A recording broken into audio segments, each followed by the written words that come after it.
Merci Alexis pour ta présentation. Je voudrais commencer en disant que toutes les conférences qui ont été organisées jusqu'à présent dans le cadre, la plupart des conférences qui ont été organisées dans le cadre des rencontres de Saint-Stéphane ont concerné des personnalités qui ont été très marquantes, souvent des personnalités de premier plan, des personnalités que je qualifierais déguisées, soit sur le plan spirituel, soit déguisées sur le plan intellectuel, soit parfois, et là c'est merveilleux, les deux, et spirituellement et intellectuellement, des gens qui sont très bons. Des personnalités qui, de leur vivant, ont marqué les hommes, ont laissé des écrits, ont été des grands prédicateurs ou ont réalisé des œuvres importantes. Des personnalités qui sortent du lot.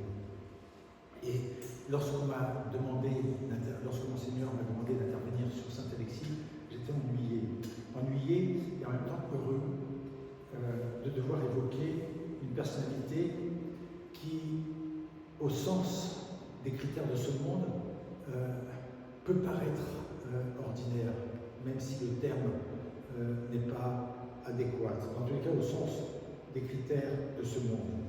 Mais dès qu'on sort des critères de ce monde, on découvre un personnage qui nous surprend, qui nous émeut et qui nous donne beaucoup. Et je dirais qu'en préparant cet exposé, j'ai pris, ou plutôt repris conscience, comment ce monde peut être réducteur. Cela a été pour moi l'occasion de me réinterroger sur le sens de la sainteté. Vous connaissez cette phrase qui est très connue de Léon Bloy. Il n'y a qu'une tristesse, c'est de ne pas être des saints. C'est une phrase qui, si je ne me trompe, termine le livre La femme pauvre.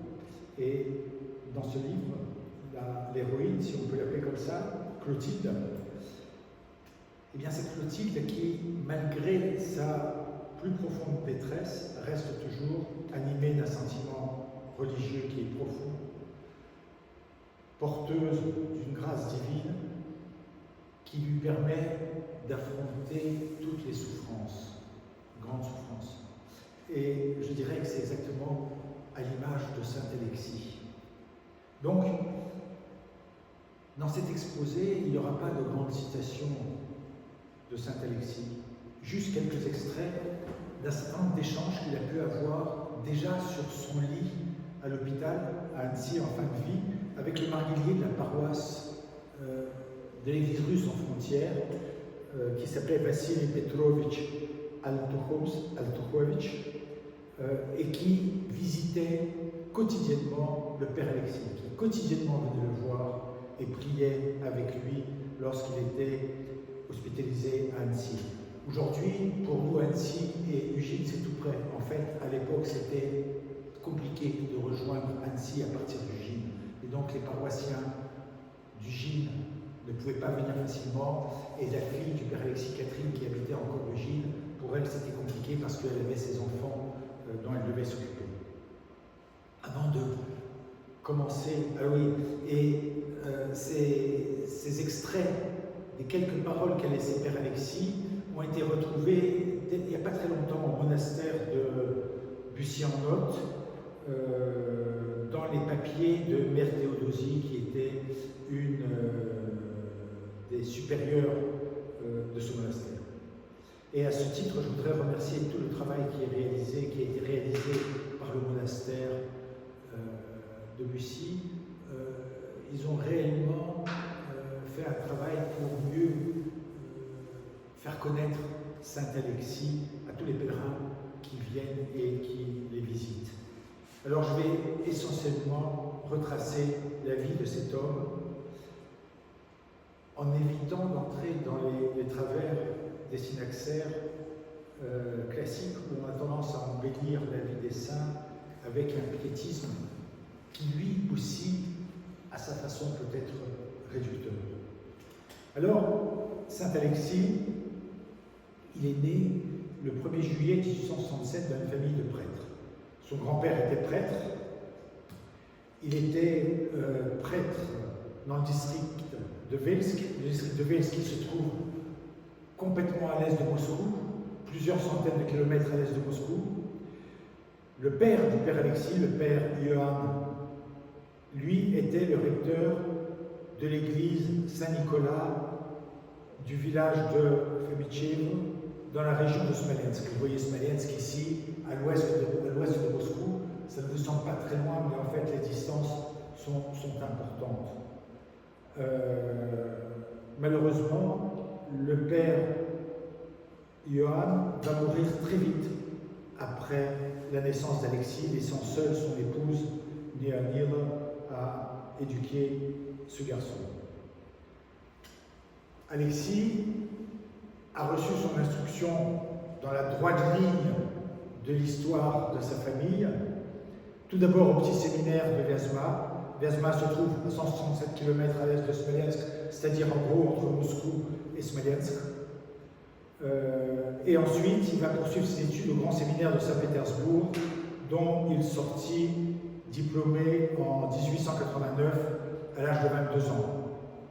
La famille Medvedkov vivait pauvrement. Ils avaient très peu de revenus et Alexis était obligé de trouver du travail.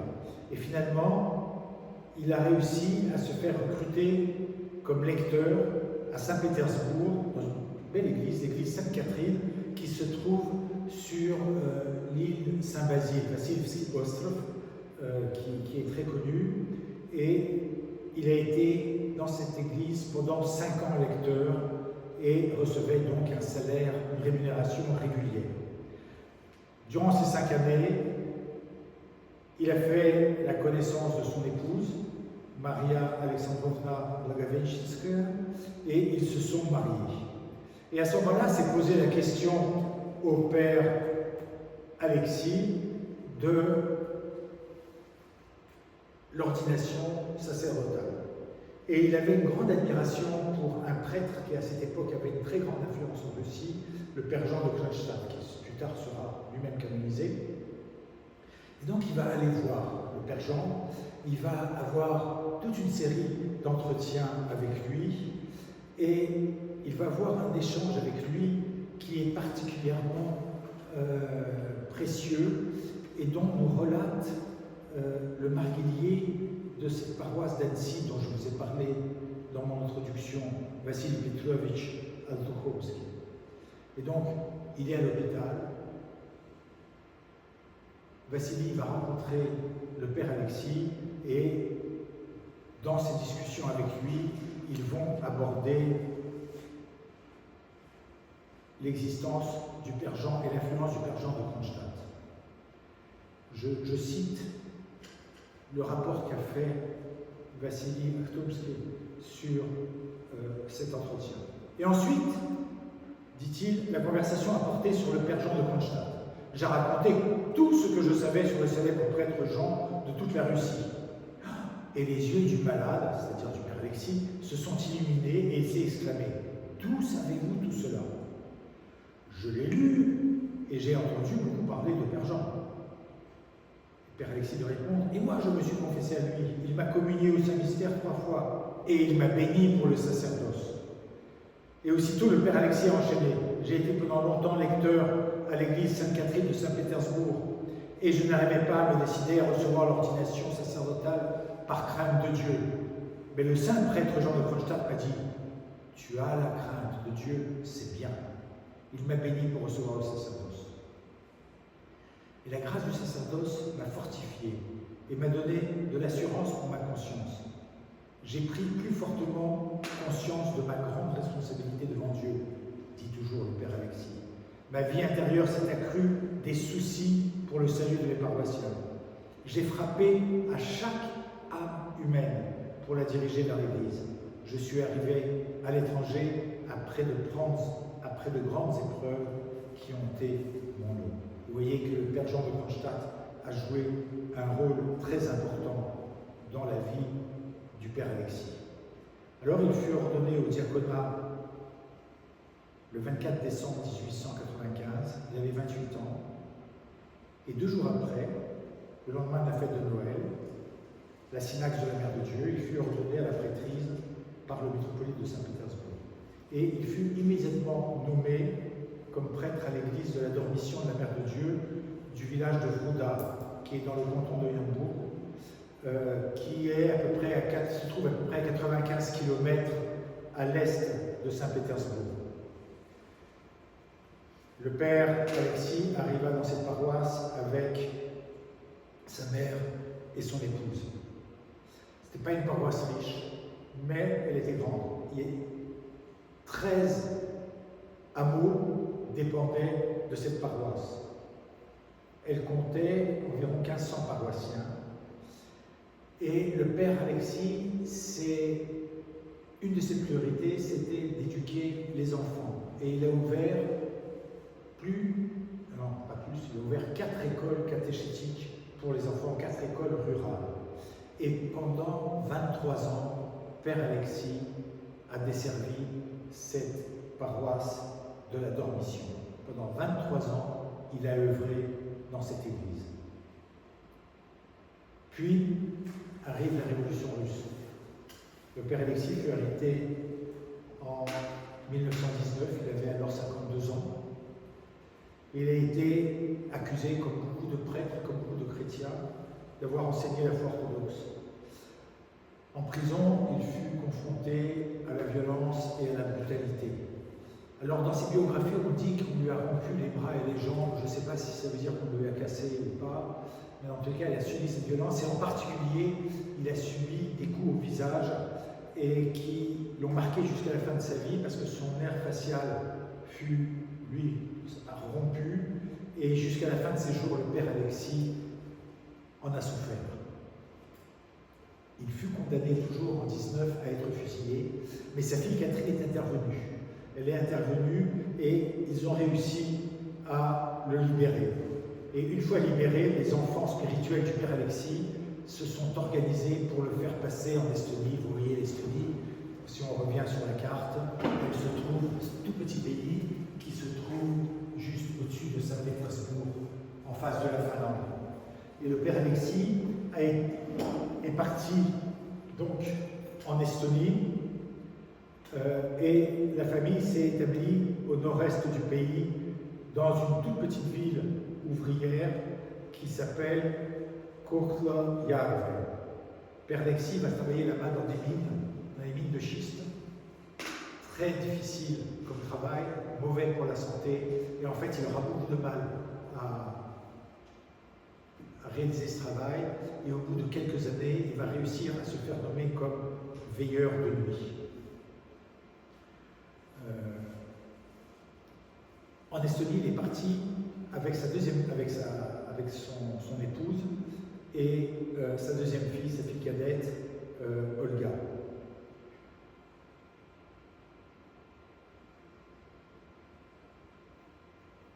D'un point de vue ecclésial, père Alexis desservait une petite église qui au début dépendait du patriarcat de Moscou et qui ensuite, à partir de 1923, le diocèse estonien étant passé dans la juridiction du patriarcat œcuménique, le père Alexis a continué à servir dans cette paroisse estonienne.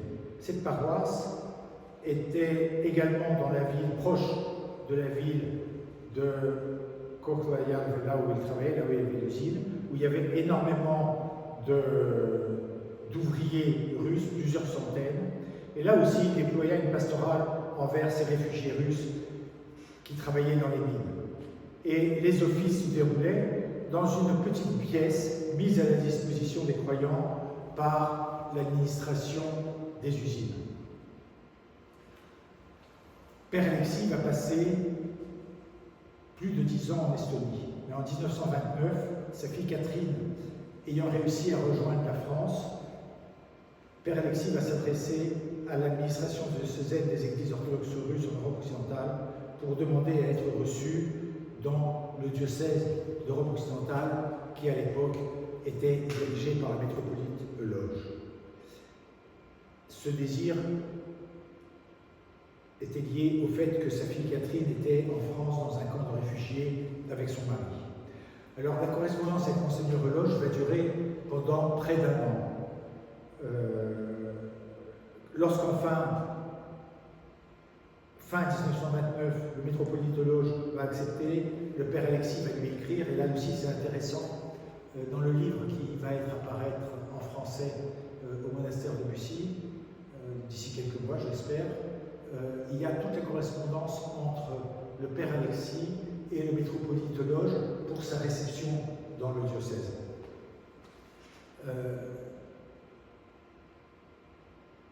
Donc, fin 29, il reçoit du métropolitologe l'accord de l'accueillir. Il a un problème pour pouvoir payer son billet et pour recevoir son visa. Finalement, les choses vont se résoudre. Mais entre-temps, le 30 janvier 1930, après une longue maladie, cancer de l'estomac, l'épouse du père Alexis, Matouche Komalir, meurt.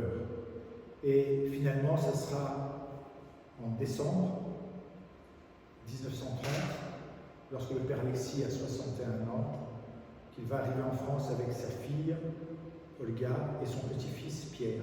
Un petit-fils qui est important parce qu'il a joué un rôle important. Le père Alexis était très attaché à son petit-fils. Alors, avec la bénédiction de Monseigneur Loge, métropolite du diocèse d'Europe occidentale, il va être nommé d'abord pour 2 semaines à la cathédrale Saint-Alexandre-Nevski à Paris, puis très vite, dès le 15 décembre, il est nommé recteur de l'église Saint-Nicolas à Ugine, en Savoie.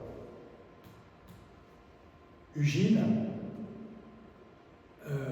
était un grand centre métallurgique à l'époque, avec près de 1000 ouvriers russes qui travaillaient dans ces usines. Et l'église, comme vous le voyez, a été aménagée dans un baraquement en bois qui a été mis à disposition de la communauté russe par l'administration de l'usine. Et elle a attribué, cette administration également, un logement au père Alexis ainsi qu'à sa famille, et la paroisse elle-même versait à père Alexis un petit défraiement qui lui permettait de vivre difficilement, mais qui lui permettait de vivre. Très souvent, les chefs des grandes entreprises mettaient à disposition des chapelles, des églises, pour les ouvriers qui venaient de Russie. On en a encore plusieurs qui fonctionnent en France, dont Montargis, nous avons Boulogne, nous avons Colombelles, je ne sais pas s'il y en a d'autres, et nous avons Ugine. Vous voulez souffler quelque chose? Non? Non, c'est Colombelles. Oui, Colombelles, oui, qui est une grande église, qui est assez extraordinaire. Voilà. Et vous voyez, père Alexis va y arriver en 1930 et en 1934, il va mourir. C'est-à-dire qu'en fait, il n'aura passé que 4 ans à Ugine. Mais ces 4 années à Ugine sont, ce n'est pas neutre. Donc, l'administration de l'usine octroie au père Alexis un logement gratuit et lui alloue une somme d'argent, et la paroisse lui rajoute ce qu'on peut appeler de l'argent de poche. Cette paroisse Saint-Nicolas était composée d'immigrés russes qui travaillaient dans cette usine métallurgique. C'était essentiellement des Cosaques et des anciens militaires, beaucoup d'hommes seuls, habitués à l'armée, habitués à commander, et qui se considéraient en fait comme les maîtres de la paroisse. C'était eux les patrons.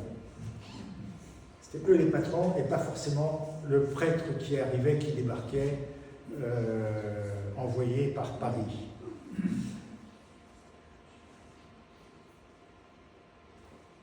Mais leur père Alexis ne leur cédait rien sur ce qui était les questions ecclésiales, qui avaient pour lui une importance de principe.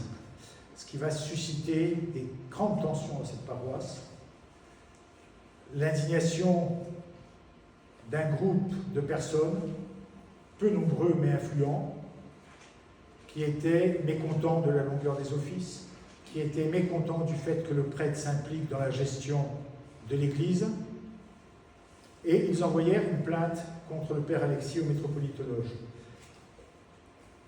Et c'est seulement l'intervention des fidèles enfants spirituels du prêtre, du père Alexis, qui ont fait une pétition qui a aidé le métropolite à comprendre cette situation complexe. Le père Alexis a été convoqué à Paris, il a été accompagné par une personne dont je ne connais pas le nom, il y a juste les initiales qui apparaissent dans la biographie, et cette personne est partie avec la pétition pour la montrer au métropolitologe. On continue sur les photos. Non, ça doit être... Je ne sais pas où a été prise cette photo, mais vous voyez ici le métropolitologe avec le père Alexis qui est à côté de lui, beaucoup de messieurs, tous endimanchés, et il y a juste 2 dames sur la photo. C'est trop. Voilà, mais on reviendra là-dessus après.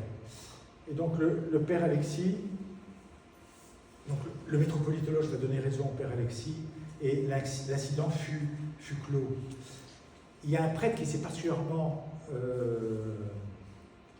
intéressé à la vie du père Alexis, c'est le père Paul Puchalski. Il y en a un autre qui s'est aussi beaucoup intéressé à sa vie, mais on y reviendra plus tard. Il était prêtre du monastère de la protection de la Mère de Dieu, à Bussy-en-Othe, et il s'est très activement impliqué dans la collecte des matériaux qui ont servi à la base de la canonisation du père Alexis. Alors le père Puchalski écrivait dans un de ses documents, il parlait du père Alexis, manifestement des ennemis qui calomniaient ce juste pasteur, car ses représentants de nombreux groupements politiques exigeaient que le père Alexis s'occupe plus des affaires politiques et pas des affaires de l'Église. En écoutant ces reproches, et du conseil paroissial, le reproche qu'il célébrait souvent la liturgie trop longtemps, le père Alexis était assis sans rien dire, la tête penchée. Il gardait le silence, il se taisait. Mais quand ces politiciens soulevaient une question concernant l'Église, le père Alexis s'animait aussitôt et il appelait les gens à aller vers Dieu, à aller vers l'Église. Fin de la citation. Le père Alexis, pendant toute cette période, a développé un travail de catéchèse et un travail de catéchèse avec les enfants. Et aussi bien lorsqu'il était en Russie, il a ouvert des écoles pour enseigner aux enfants. Il a fait exactement la même chose en Estonie et exactement la même chose à Ugine. Et je voudrais relire encore un extrait des échanges entre le marguillier d'Annecy et le père Alexis. Cette fois-ci au sujet des enfants. Dans ma paroisse, les paroissiens les plus sincères, ce sont les enfants. Ce sont les enfants de mes paroissiens, a-t-il souligné. Mais les adultes, ce sont des cavaliers et des officiers qui sont habitués à commander les autres. Et ils commandent dans l'Église. Ils ne tiennent pas compte de la conscience du recteur de l'Église qui sert Dieu d'abord et ensuite les hommes. La Sainte Église, ce n'est pas un régiment. Je cite le père Alexis. À l'Église, dans la paroisse, tout doit être fait avec beauté, avec amour, avec la crainte de Dieu et en toute piété. C'est cela qui leur manque. Et nombreux sont ceux qui sont loin de comprendre le christianisme orthodoxe. Nous, les prêtres de Dieu, ils ne nous écoutent pas, ils ne comprennent rien. Ils vivent de leur petit jugement, tandis que les enfants sont raisonnables. Ils comprennent, parce qu'ils sont purs, et si ces enfants restent vivants et grandissent, ils seront l'Église intérieure. Et nous deux, mon cher, il s'adresse à ce marguillier, tous les soirs, ils priaient ensemble, tous les soirs. Et nous deux, mon cher, nous appartenons à cette Église, si nous vivons selon notre conscience et si nous observons les commandements. Vous comprenez de quoi je parle, dit-il au marguillier. Dans l'Église visible, il y a l'Église invisible, l'Église mystérieuse. En elle, on trouve les pauvres en esprit, qui vivent de la grâce et qui marchent selon les commandements de Dieu. Dans toutes les paroisses et les juridictions, il y a des gens de cette espèce. C'est par cela que l'émigration est vivante, par la grâce de Dieu. Fin de citation.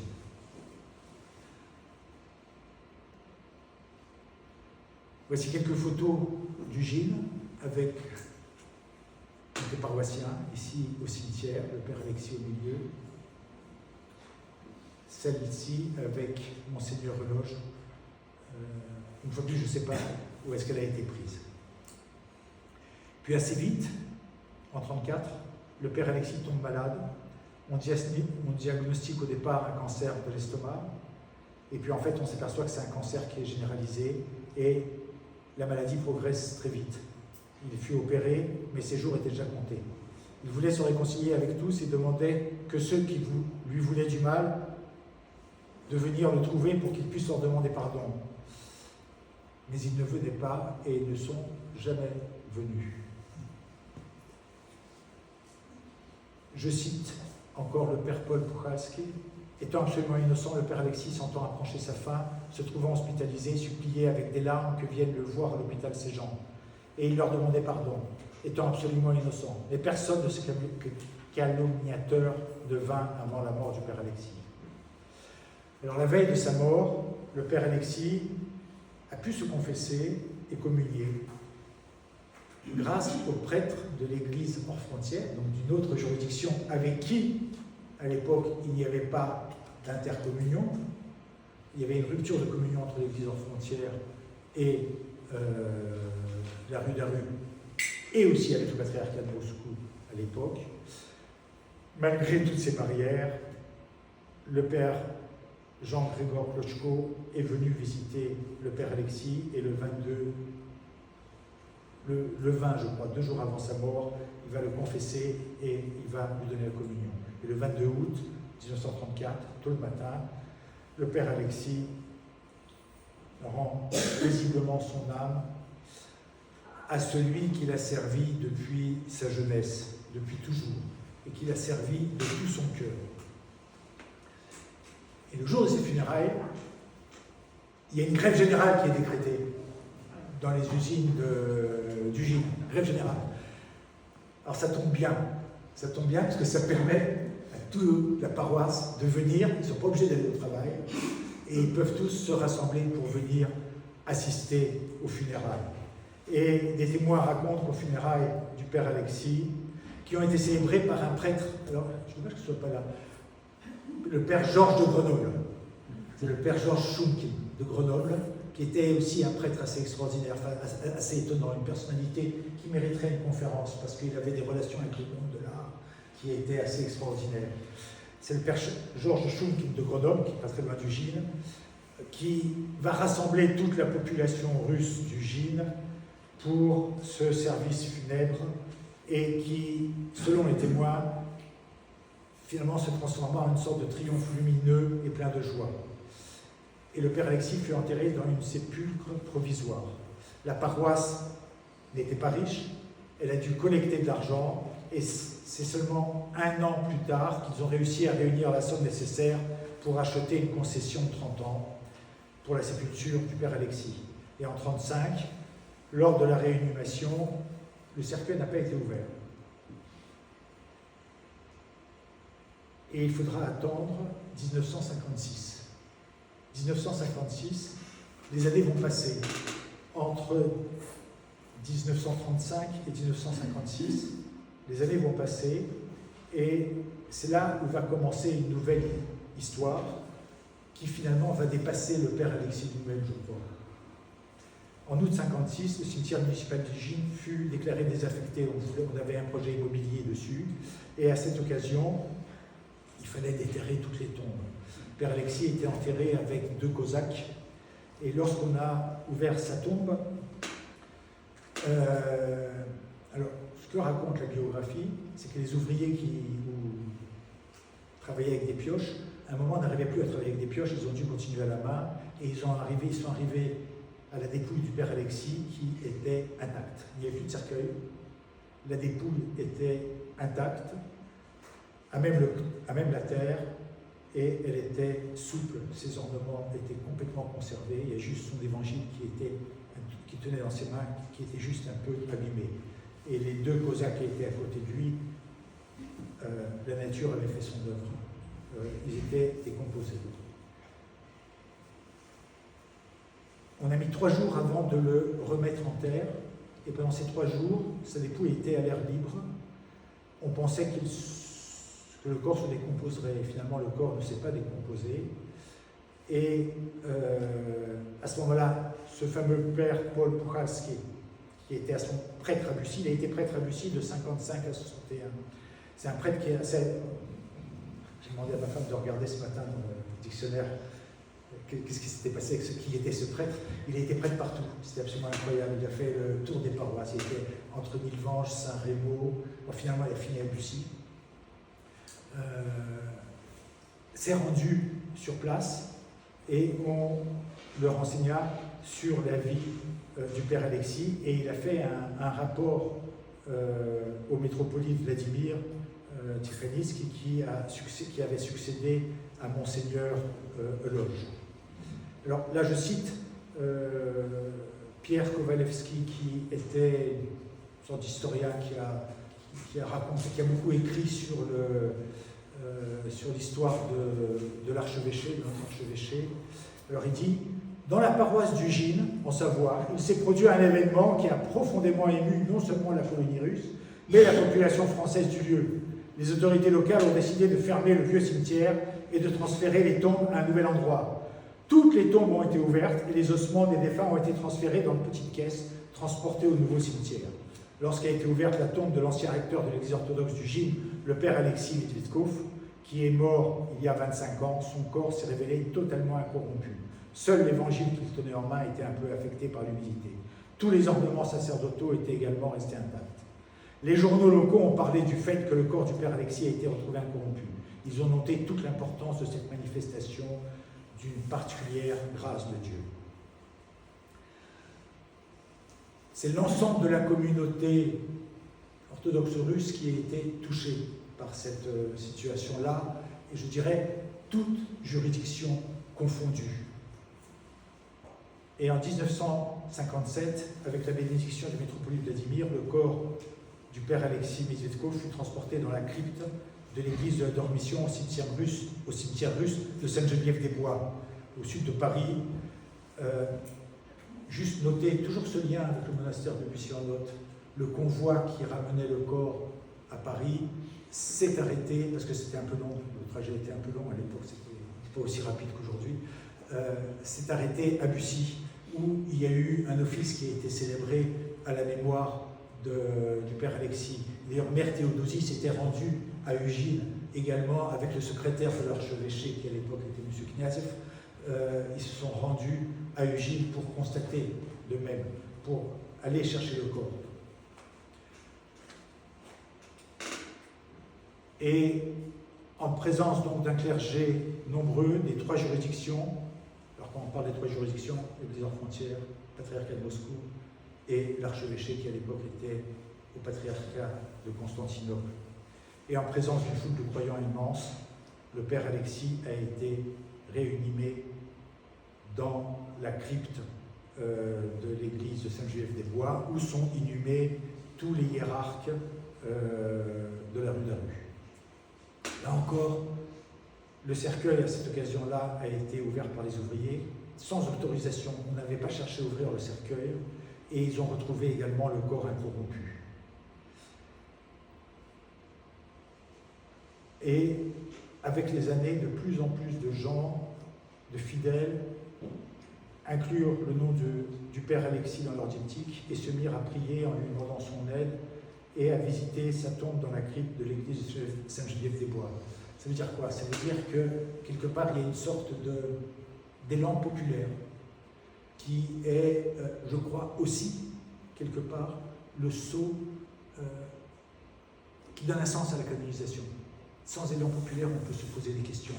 J'ai assisté, alors je change de sujet, j'ai été à Saint-Pétersbourg il y a très longtemps, c'était bien avant 91, et à Saint-Pétersbourg, il y a une sainte Ksenia, sainte Ksenia de Saint-Pétersbourg, qui était dans un cimetière, et à l'époque, elle n'était pas canonisée encore, et il y avait des barrières qui ont été construites autour de sa tombe, une palissade, on ne pouvait pas passer. Et finalement, il y avait un trou dans la palissade.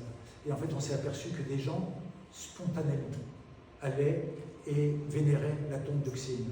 C'est-à-dire qu'il y a une sorte de ferveur populaire autour d'une personne qui sera appelée, en fait, à être canonisée. En 2003, l'archevêque Gabriel de Coman, qui était à la tête à l'époque de l'archevêché de la rue, demanda au patriarche œcuménique Bartholomé de canoniser l'archiprêtre Alexis. Et le 16 janvier 2004, le Saint-Synode du Patriarcat œcuménique de Constantinople canonisa 5 émigrés russes, comme l'a dit l'autre Alexis, 5 émigrés russes, des martyrs et des justes ayant vécu en France au XXe siècle. Et le premier dans cette liste sera le saint et juste Alexis Dugin. Et les autres seront le père Dimitri Klépine, la mère Marie Skapsov, le fils de cette dernière, Georges Skapsov, et leur compagnon, Elie Feldaminsky.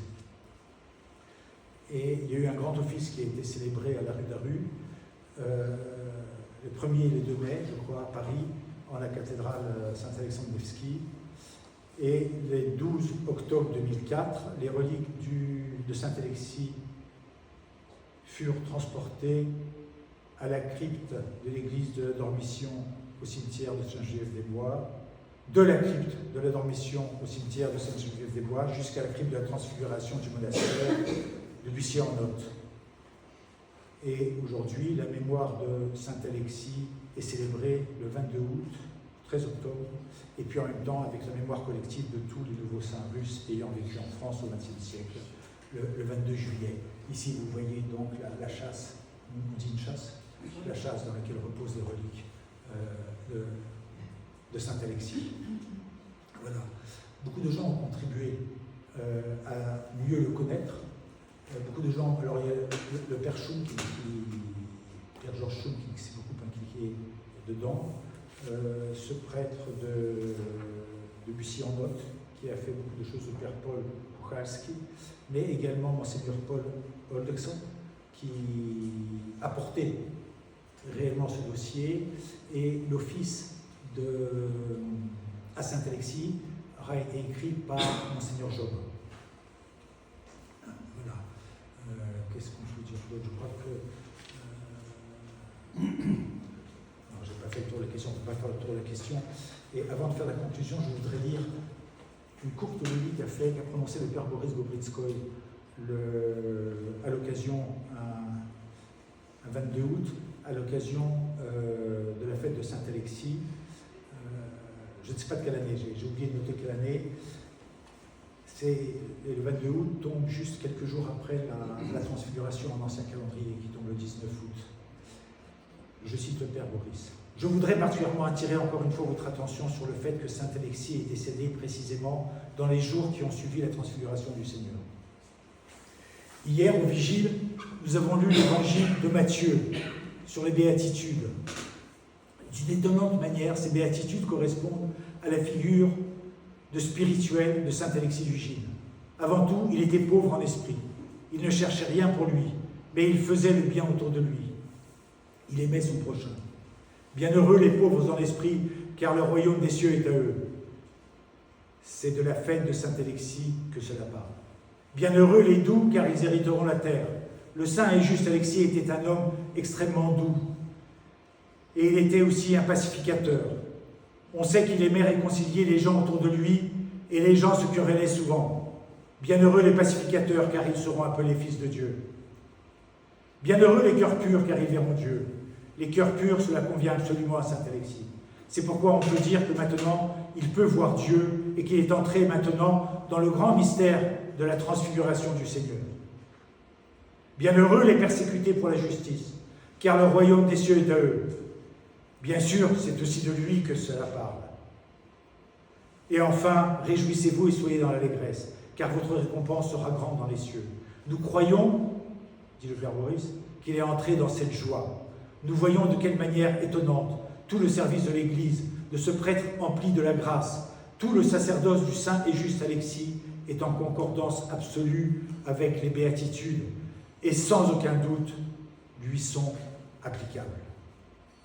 En conclusion, je voudrais dire que, répéter ce que j'ai dit au début, c'est que selon les critères de ce monde, avec le père Alexis, nous avons affaire à un homme, somme toute, bien sûr, bien ordinaire. Sa vie n'avait été remarquable en rien. Cet homme, ordinaire, s'est retrouvé dans la tourmente de la Révolution russe, là où la petite histoire de chacun rencontre la grande histoire. Et comme beaucoup de Russes, il a souffert de la Révolution. Il y a survécu. Dans l'émigration, il a souffert aussi. Il a pendant de longues années gagné son pain par un travail physique difficile. Ensuite, il s'est retrouvé en France seul, sans son épouse, avec sa fille et son petit-fils. Oui, son petit-fils Pierre était très attaché à son petit-fils Pierre. Il dormait dans la même chambre que lui. Et ils avaient vraiment une relation privilégiée tous les deux. Dans une obscure paroisse de province, Ugine, une paroisse de province où les tensions étaient quotidiennes. Je ne sais pas si vous vous rendez compte de ce que c'est que les tensions quotidiennes dans une paroisse. Je vous assure, ça peut être redoutable. Je n'ai jamais vu, mais j'ai vu, ça peut être redoutable, on ne se rend pas compte. Le diable, là, il s'y connaît, il sait agir. Alors pourquoi la canonisation de cette Alexis? Le Père Maurice le dit très bien, l'humilité, la bonté, la patience, la prière. Voilà quelles qualités sont manifestes dans la vie de ce saint. Et c'est précisément dans ces qualités rares, qui ne font pas de bruit, qui sont rarement remarquées et pourtant qui sont nécessaires à la vie chrétienne. C'est bien dans ces qualités que repose le sens de cette canonisation. Et je voudrais citer encore une personne, Nikita Struve, qui a écrit plusieurs très beaux articles sur saint Alexis. Le fait est que Dieu a glorifié un humble ouvrier de la moisson du Seigneur, qui n'avait pas été reconnu de son vivant, oublié après sa mort. Ce fait ne peut pas être fortuit, mais la glorification du Père Alexis nous rappelle que la puissance de Dieu s'accomplit dans la faiblesse. Vous savez, tous les ans, on réunit le clergé de notre vicariat au monastère de Bussy-en-Othe avec les épouses et les enfants, et puis pendant 3 jours, les prêtres travaillent, vivent ensemble, partagent, rencontre fraternelle. Et cette rencontre fraternelle, elle se fait au monastère, et elle se fait surtout, je dirais, autour des reliques de saint Alexis. Et pour nous, les prêtres, il est comme un des nôtres. Il est comme un des nôtres, il était prêtre comme nous, et les fêtes que nous nous retrouvions ainsi autour de ces reliques est pour nous très inspirant, et nous rappelle que ce qui plaît à Dieu, ce ne sont pas finalement les succès selon les critères de ce monde, mais vraiment que chacun d'entre nous, et ça concerne, je crois, tous les chrétiens, que nous menions humblement notre mission de chrétien, pasteur ou pas pasteur, tout simplement là où le Seigneur nous a placés. Et le Seigneur a su placer le Père Alexis là où il fallait, quand il le fallait, et jusqu'à aujourd'hui, il est parmi nous. De cette manière, c'est important. Voilà, vous avez ici son trop-père qu'on peut lire pour terminer. Pasteur bien-aimé du Christ Dieu, tu fus une règle de foi et un exemple de miséricorde. Tu brillas par ta sollicitude envers ton troupeau à l'étranger, et tu fus révélé comme étant glorifié par Dieu. C'est pourquoi, reposant avec ton corps dans l'incorruptibilité et en esprit te tenant devant le trône divin, prie le Christ Dieu de nous affermir dans l'orthodoxie et la piété et de sauver nos âmes. Amen. Merci.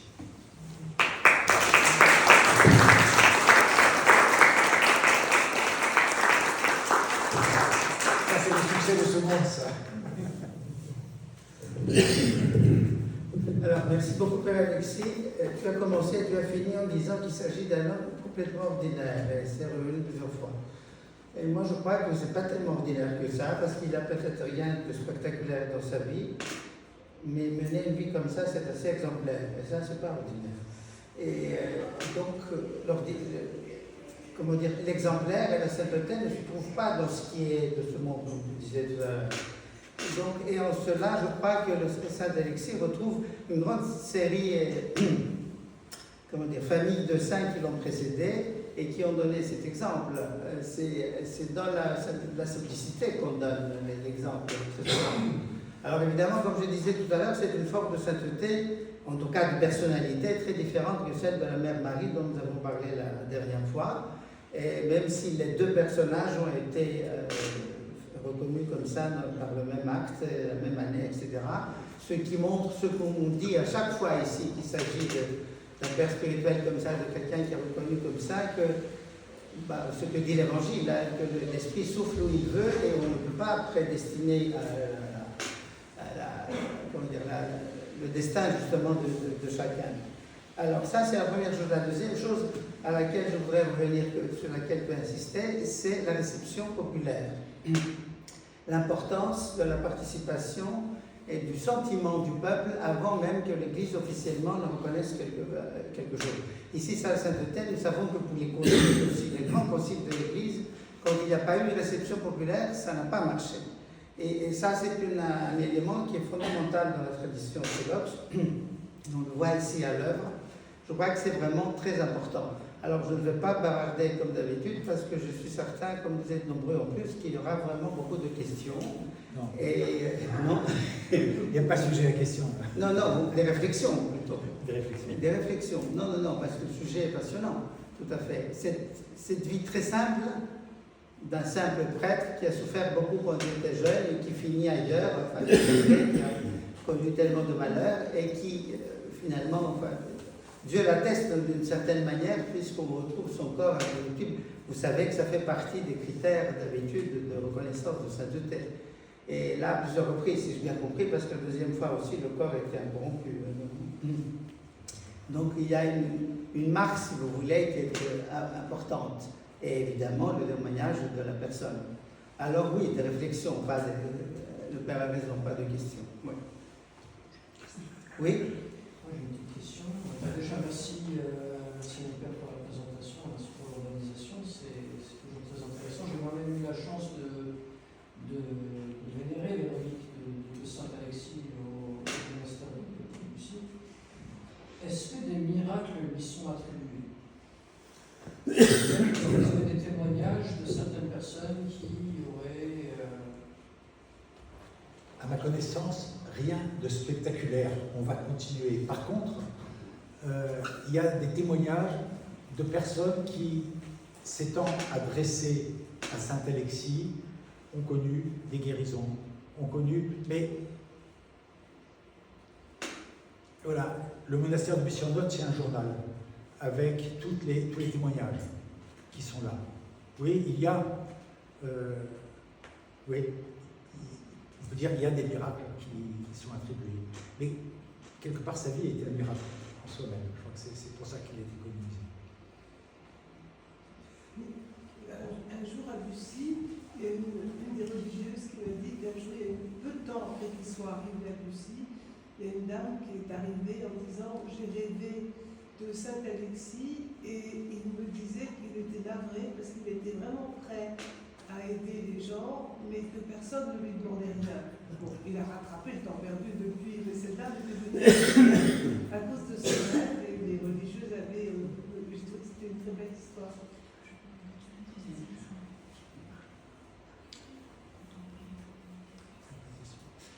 Juste ajouter que les ornements du Père Alexis sont exposés dans la petite église, la première, la petite église du monastère de Bussy.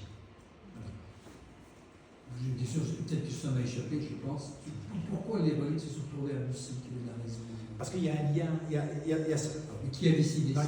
Qui a décidé ça, c'est le conseil de l'archevêché de l'époque. Je crois que l'inspirateur de l'affaire était en bonne partie Antoine Livière, qui à l'époque était assez actif aussi autour du processus de canonisation. Et il y avait ce lien particulier avec le monastère de Bussy. Le prêtre de Bussy a suivi le dossier du Père Alexis. Mère Théodosie était très attachée à ça. Et puis, l'avantage de Bussy-en-Othe, c'est qu'on peut à n'importe quel moment venir, c'est toujours ouvert.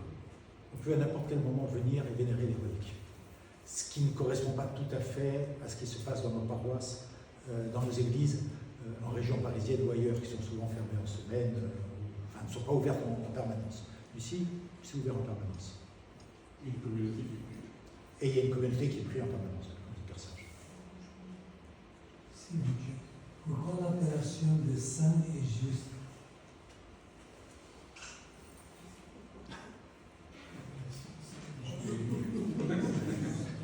C'est quelqu'un de juste, je ne peux pas vous dire, je ne sais pas. C'est pas l'acte, ici on n'a pas l'acte. C'est le nom qui est donné au Saint Jean-Cronstadt. C'est le titre de C'est le titre voilà, des prêtres qui n'ont pas été ni martyrs ni saints justes. Oui. Merci Père Alexis, je veux vous faire connaître davantage ce saint. La première chose à laquelle je pense, c'est que ont été réunis dans la canonisation en 2004, notamment ce prêtre dont le corps était incorrompu et Sainte Marie de Paris dont le corps avait été réduit en cendres. C'est des destins qui ne sont pas inverses, puisque ce qui compte c'est leur canalisation, mais je ne peux pas m'empêcher d'être frappée par ce qui pourrait paraître comme quelque chose de totalement contradictoire. Mère Marie était canonisée par des œuvres qui étaient d'une part visibles et d'autre part par le fait qu'elle soit morte en martyr pour justement toute son action, pour sa foi. Donc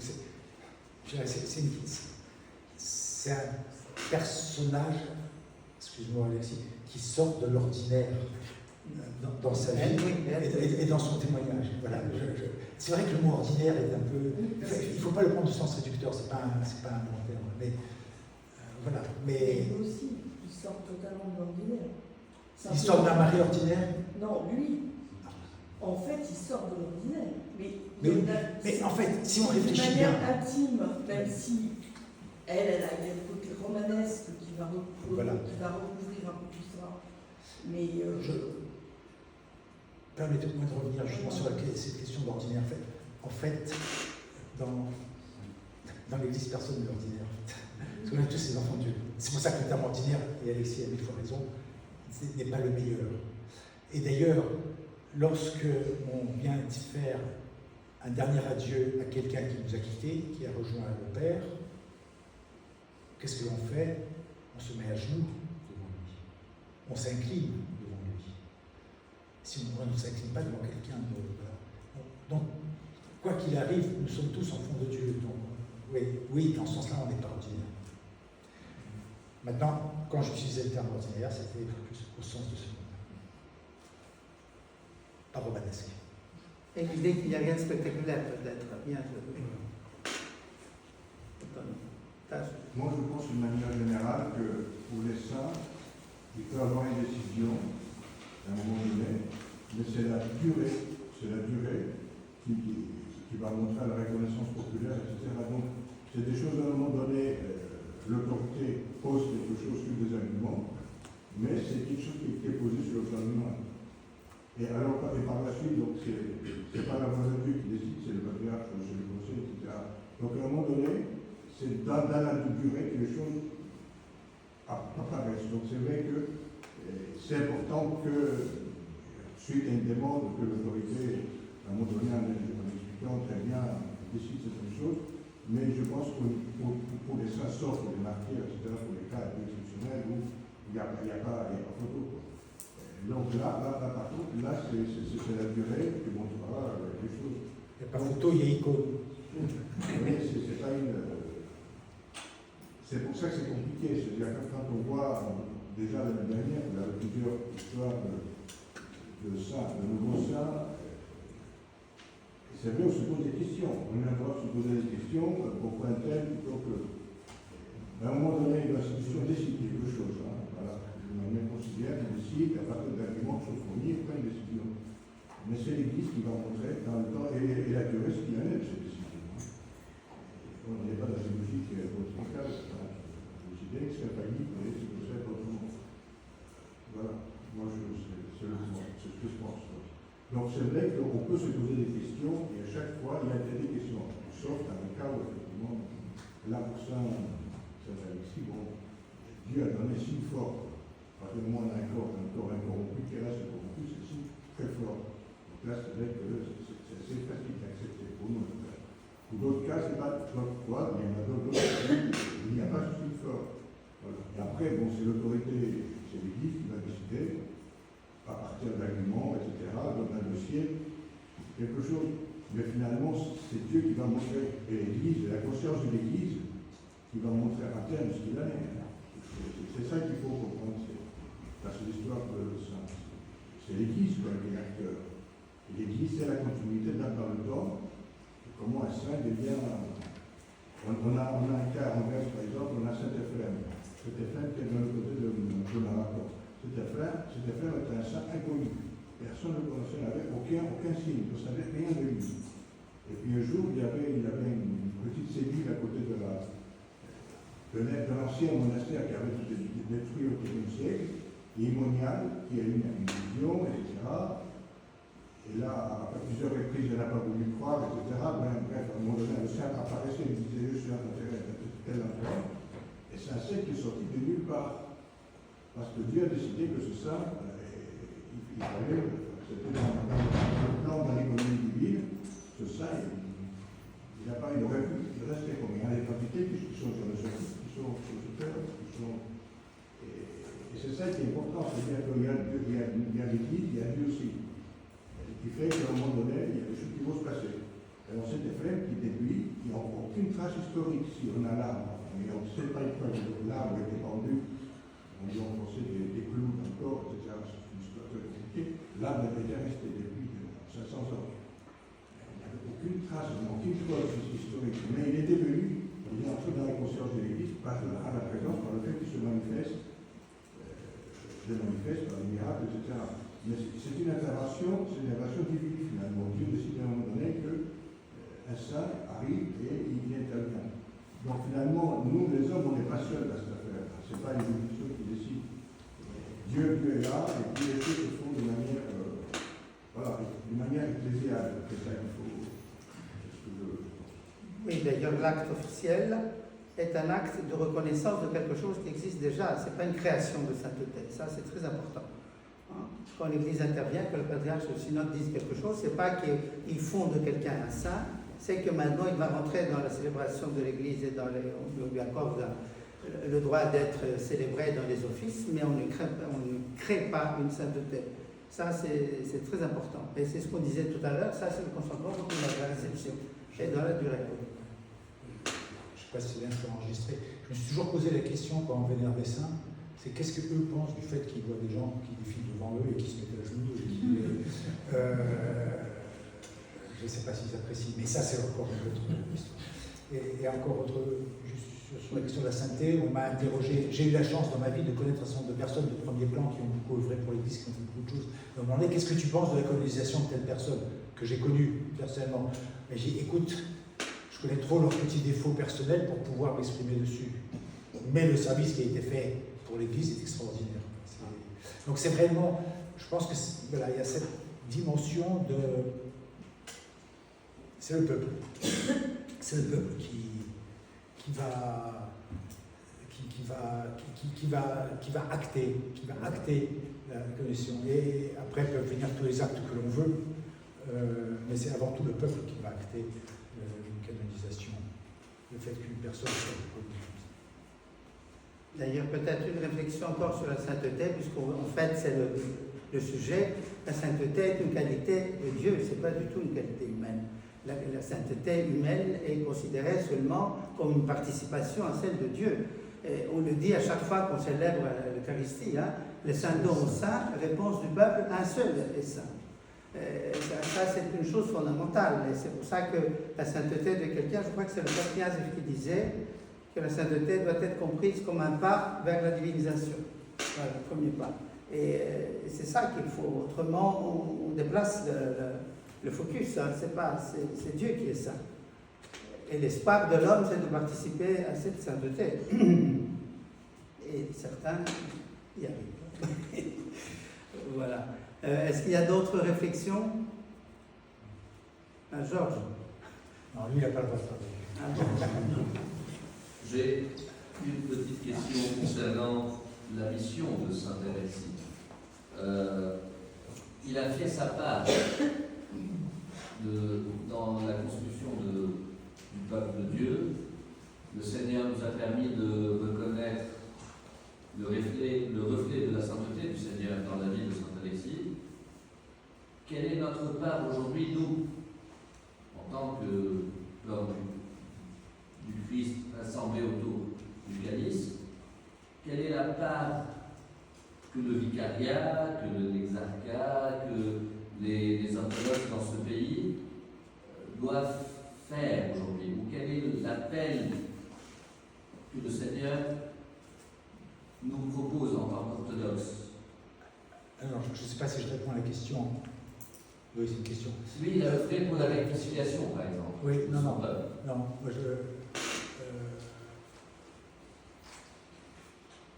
d'abord, il ne faut pas raisonner en termes de structure. Pas exarchale, vicariat, métropole, telle juridiction, parce que dès qu'on rentre dans cet raisonnement-là, on a perdu. Ça, c'est la première chose. Ça, j'en suis profondément convaincu. Malgré toutes les blessures, malgré tout ce que l'on veut, etc., il faut sortir de ça. Et en préparant cet exposé, parce que je ne connaissais pas trop, je connaissais comme ça un petit peu Père Alexis, mais en rentrant un petit peu plus à fond, je me suis convaincu d'une chose, c'est l'essentiel de la communauté eucharistique. Que tout se construit, tout en Église se construit autour de la coupe. C'est la première chose. Deuxième chose, que cette construction autour de la coupe eucharistique, elle n'est pas le fait que du pasteur, elle est le fait de la communauté tout entière, corps du Christ. Et c'est parce que nous arrivons à vivre ça que nous témoignons réellement de la présence du Christ parmi nous. Et donc, j'essaie de ne pas dire de bêtises, enfin de ne pas dire de bien m'exprimer. C'est parce que nous arrivons à faire vivre des communautés eucharistiques ouvertes qui sont capables de faire fi de tous les désordres que peut traverser l'orthodoxie ou plus généralement le christianisme, que nous témoignons réellement de notre christianisme et que nous œuvrons, que nous mettons, je crois, humblement, dans les pas du Christ pour le salut du monde. Voilà, je ne sais pas quoi dire d'autre, c'est l'Eucharistie, enfin voilà, l'Eucharistie. Alors je ne dis pas que je le vis, c'est pas moi, je le sens à chaque fois que je célèbre la liturgie dans ma communauté. Dans ma communauté, j'ai une communauté qui est très diverse, une communauté qui est composée de gens qui viennent de toute origine, des personnes qui viennent de pays d'origine traditionnellement orthodoxes, des jeunes qui sont convaincus qu'on n'a pas le droit de prier avec des catholiques, parce que si on prie avec des catholiques, on est damné, toujours. Voilà. Et dimanche dernier, j'avais un groupe de catholiques qui est venu à l'église. Et je les ai présentés. Et finalement, la manière dont je les ai présentés, je dis oui, aujourd'hui on ne peut pas communier à la même coupe, mais on peut communier au service du frère. C'est des gens qui sont dans une action communique d'aide aux réfugiés. Et là, les jeunes l'ont compris et l'ont entendu. Donc, à chaque fois, c'est par des petits pas, par des petits gestes que l'on arrive à construire cette conscience ecclésiale profonde. Que le corps du Christ, il dépasse les frontières de nos églises complètement. Mais par contre, il faut le vivre dans l'Eucharistie. Ça fait une belle fin, j'ai l'impression, pour cette soirée. Et avant de remercier le Père Alexis, une fois encore, quelques annonces. D'abord, les vœux et la bénédiction de Monseigneur Dimitrios, qui n'est pas ce soir avec nous, mais il nous demande de l'excuser et en même temps pour dire qu'il est avec nous quand même, et de remercier le Père aussi pour sa conférence. Et nos remerciements toujours au Père Ambroise et au Père Panagiotis qui œuvrent dans le silence et dans le mais qui, vous allez le voir tout à l'heure, pense toujours à nous, parce que cette rencontre est prolongée tout à l'heure autour de la petite table qui est au fond. Alors, deux événements annoncés. D'abord, une conférence de Madame Marianne de Saint-Marc, samedi prochain à 19h30 ici même. C'est sur son livre 60 icônes de la Mère de Dieu. Cathédrale Saint-Stéphane, samedi 16 novembre à 19h30. Puis une invitation très importante, une journée dédiée au Père Cyril Argenti, dont Olga Loski nous avait parlé ici il y a un moment et qui vient de faire sa biographie. Ce sera le samedi 30 novembre, il y a des petits dépliants que vous pouvez avoir là, tout le monde est invité. Il y aura une journée, donc une matinée de 9h45 à 13h ici même, avec l'intervention de Cyril Sologroup, d'Elisabeth Herriard et Elie Herriard, d'Olga Loski évidemment qui a fait le livre, et du Père Yannick Provost. Et vous êtes tous invités. Le Père Cyril a laissé un souvenir absolument indélébile là où il est passé. Alors, une dernière chose à dire, c'est que vous avez des livres, les livres du Père Alexis, ceux qui restent encore, parce que comme notre Père Alexis a dit, on est en train de faire un nouveau livre, mais le monastère de Bussy nous a envoyé le dernier exemplaire que vous pouvez trouver au fond de la salle. Il y a même une version grecque, s'il y a des amis qui lisent ici le grec, ça a été fait. Et donc on peut toujours prolonger cette soirée. Donc un grand merci Père. Et évidemment la discussion va être prolongée autant qu'on le veut. Ah oui, la prochaine conférence, voilà. Le Père a raison, je vous ai bien dit qu'il œuvrait dans le noir, mais dans le bon sens. Alors ce sera le mardi 10 décembre, et c'est Anastasio Grafos qui est présent ici, qui va parler de la fondation de la métropole de France et la métropolite Meletios. Et en fait, c'est le projet du métropolite Meletios pour faire de ça, si vous voulez, un archevêché, un diocèse, et quels sont les fondements vraiment sur lesquels il s'est appuyé lui-même. Donc très intéressant, et des documents d'histoire qui vont ressortir, surtout par le testament de Monseigneur Meletios que nous avons connu ici et dont nous gardons toujours un souvenir très fort. Merci beaucoup.